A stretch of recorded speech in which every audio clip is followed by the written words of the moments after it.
शादी को कुछ समय हो गया है और अब husband wife physically and mentally गर्भ धारण के लिए यानी चाइल्ड बियरिंग के लिए तैयार हैं, तो क्या उससे पहले उन्हें डॉक्टर को मिलना चाहिए? जी हाँ, अगर आपके मन में ऐसे कुछ सवाल आ रहे हैं तो you are absolutely on the right track. Hello, मैं हूं doctor Manjula, MM hospital Santokhpura Jalandhar से। तो आज मैं बात करूंगी प्री कंसेप्शनल काउंसलिंग की। प्री माने पहले, कंसेप्शन माने कंसीव करना यानी गर्भ धारण करना। तो प्री कंसेप्शनल काउंसलिंग गर्भ धारण से प्रेगनेंसी करने से पहले डॉक्टर को मिलना।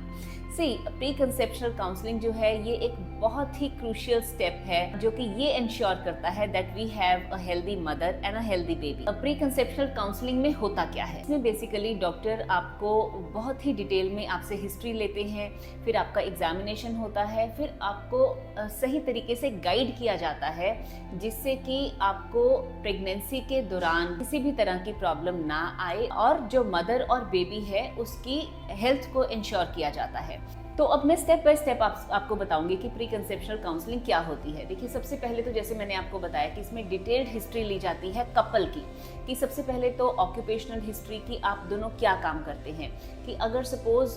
हस्बैंड वाइफ में से कोई भी काम करता है रेडिएशन डिपार्टमेंट में जहाँ पे एक्सरे सीटी स्कैन्स होते हैं, या कोई केमिकल इंडस्ट्री में जहाँ पर जैसे बहुत से केमिकल्स के साथ सॉल्वेंट्स के साथ एक्सपोजर होता है, तो इन सब चीज़ों के एक्सपोजर से बच्चे में बर्थ डिफेक्ट्स आ सकते हैं। तो उसके लिए कपल को सही तरीके से गाइड किया जाता है।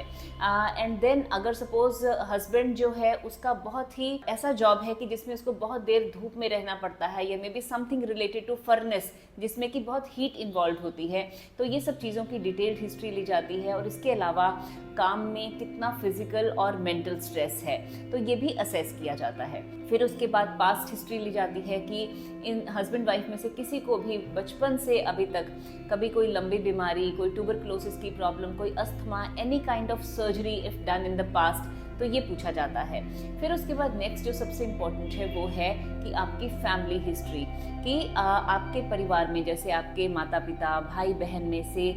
किसी का भी ब्लड प्रेशर या शुगर बढ़ता हो, क्योंकि इसकी इम्प्लीकेशंस आपकी प्रेगनेंसी में हो सकती हैं। देन जैसे सपोज कई कपल्स होते हैं जिनकी कंसेंगुइनस मैरिज होती है, यानी कि रिश्तेदारी में ही शादी होती है, जैसे कुछ एक कम्युनिटीज़ में ऐसे होता है। तो ऐसे में ये देखा जाता है कई बार कि कुछ एक जो बर्थ डिफेक्ट्स हैं वो फैमिली में चलते हैं, कि जैसे कि उसी खानदान में डिफरेंट फैमिलीज में कुछ एक ऐसे बर्थ डिफेक्ट्स हैं जो बार बार देखने को मिलते हैं। या अगर सपोज किसी की फैमिली हिस्ट्री हो बर्थ डिफेक्ट्स की, या किसी के कपल के पहले डाउन सिंड्रोम का बेबी हुआ हो, या उसके परिवार में या उसके भाई बहन में किसी को डाउन सिंड्रोम हो, तो ये सब हिस्ट्री डिटेल में पहले से ही ली जाती है so that we assess the risk in the coming pregnancy. फिर उसके बाद अगर सपोज किसी भी कपल को ब्लड प्रेशर या डायबिटीज़ या जैसे एपिलेप्सी ऐसी कोई बीमारी हो, तो उसकी मेडिसिन्स अगर चल रही हो तो उसके बारे में बहुत डिटेल्ड हिस्ट्री ली जाती है, क्योंकि अगर कपल प्रेगनेंसी प्लान कर रहा है तो उनको फिर ऐसी मेडिसिन्स पर शिफ्ट करना पड़ता है जिसका कि प्रेगनेंसी पर कोई भी बुरा प्रभाव नहीं हो। और उन मेडिसिन्स पर शिफ्ट करने के बाद 3 से 6 महीने, अगर सपोज किसी का ब्लड प्रेशर ज़्यादा है तो उसका बीपी नॉर्मल रहे, किसी की शुगर बढ़ती है तो उसके ब्लड शुगर लेवल्स नॉर्मल रहे, अगर किसी को एपिलेप्सी है तो दवाई चेंज करने के बाद उसका फिट फ्री इंटरवल हो, या अगर सपोज किसी की स्किन की कोई ऐसी मेडिसिन चल रही हैं जो कि प्रेगनेंसी में बर्थ डिफेक्ट्स कर सकती हैं, तो इन सब मेडिसिन को स्टॉप करके चेंज किया जाता है ताकि वो मेडिसिन कंटिन्यू हो सकें जो कि प्रेगनेंसी में मदर ले सके। और अगर सपोज 3 से 6 महीने तक उसे कोई भी प्रॉब्लम नहीं आती है, then she is advised to plan the pregnancy. Then the next step is कि पेशेंट का प्रॉपर एग्जामिनेशन किया जाता है, जिसमें कि उसका ब्लड प्रेशर देखा जाता है और उसकी हाइट, वेट और उसका BMI देखा जाता है। क्योंकि अगर सपोज पेशेंट का वेट बहुत ही कम हो या ओबेसिटी हो, यानी कि वेट ज़्यादा हो, तो ये दोनों चीज़ें प्रेगनेंसी के दौरान आपको प्रॉब्लम दे सकती हैं, खास तौर पर अगर वेट ज़्यादा हो, क्योंकि इसकी जो डायरेक्ट इम्प्लीकेशन है वो बेबी के ऊपर होती है। तो इसलिए अपना BMI कंट्रोल करके then you should plan your pregnancy. Then the next thing is कि आपका इम्यूनाइजेशन स्टेटस जो है वो चेक किया जाता है, कि जैसे रुबेला जो कि एक तरह का वायरस होता है, कि जो अगर रुबेला इन्फेक्शन मदर को प्रेगनेंसी के दौरान हो जाए तो ये बच्चे के लिए बहुत घातक सिद्ध हो सकता है। तो रुबेला का जो इम्यूनिटी स्टेटस है वो पहले चेक किया जाता है, और अगर सपोज आपका इम्यूनिटी IgG नेगेटिव आता है तो ऐसे में आपको रुबेला की वैक्सीन भी दी जा सकती है, और उसके बाद आप HPV की वैक्सीन भी ले सकते हैं। Then the next thing is about chickenpox. अगर तो आपको चिकन पॉक्स पहले हुआ है देन उसकी भी लाइफ लॉन्ग इम्यूनिटी होती है, लेकिन if you are not sure कि आपको चिकन पॉक्स का वैक्सीन लगा या आपको चिकन पॉक्स हुआ कि नहीं हुआ, तो इसका भी इम्यूनिटी स्टेटस चेक करके and again you can take your chickenpox vaccine before you plan a pregnancy. और इसके अलावा जो हेपेटाइटिस बी है, इसका infection specially in this region Punjab में बहुत कॉमन है, तो इसका भी आप स्टेटस चेक करके अगर आपकी पहले इम्यूनाइजेशन नहीं हुई है तो आप हेपेटाइटिस बी की इम्यूनाइजेशन भी पहले से ही ले सकते हैं। So these are the 4 vaccines that you have to confirm before planning a pregnancy. Then the next thing is कि आपके कुछ एक ब्लड टेस्ट किए जाते हैं, जिसमें सबसे इंपॉर्टेंट है CBC कंप्लीट ब्लड काउंट, जिसमें कि आपका HB चेक किया जाता है along with some other parameters, कि अगर आपका HB कम है तो यानी कि अगर आप एनीमिक हैं तो खून की कमी को पहले से ही पूरा करना बहुत ज़रूरी होता है। इसके अलावा जो कुछ एक और बेसिक टेस्ट है, यानी कि आपका fasting blood sugar, urine routine examination, then thyroid status, ये ज़रूर आपका पहले से चेक होना चाहिए, क्योंकि थायराइड की बहुत ही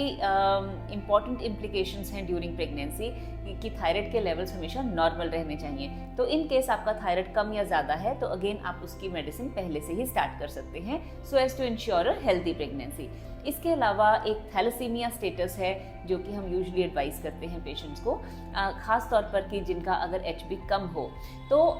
क्योंकि अगर सपोज लड़की में अगर जैसे थैलेसीमिया माइनर हो तो ऐसे में इट इज़ मैंडेटरी कि आप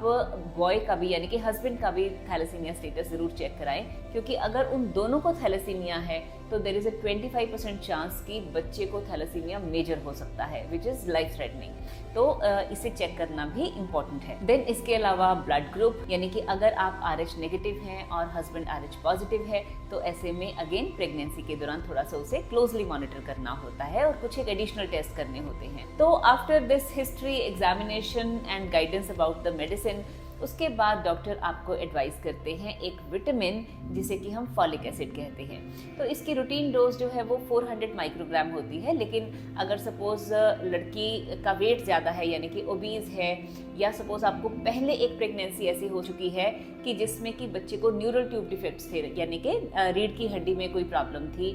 या अगर आप एंटी एपिलेप्टिक्स यानी कि दौरे की दवाई ले रहे हैं, तो ऐसे में आपको हाई डोज यानी कि 5 मिलीग्राम की टैबलेट जो है वो लेनी होती है। इसके अलावा जैसे मैंने आपको पहले बताया कि अगर आपको डायबिटीज़ है, ब्लड प्रेशर है या एपिलेप्सी की दवाइयाँ चल रही हैं, तो इन दवाइयों को चेंज किया जाता है ताकि आप वो मेडिसिन लें जो कि प्रेगनेंसी के दौरान सेफ हों। और इसके अलावा आपका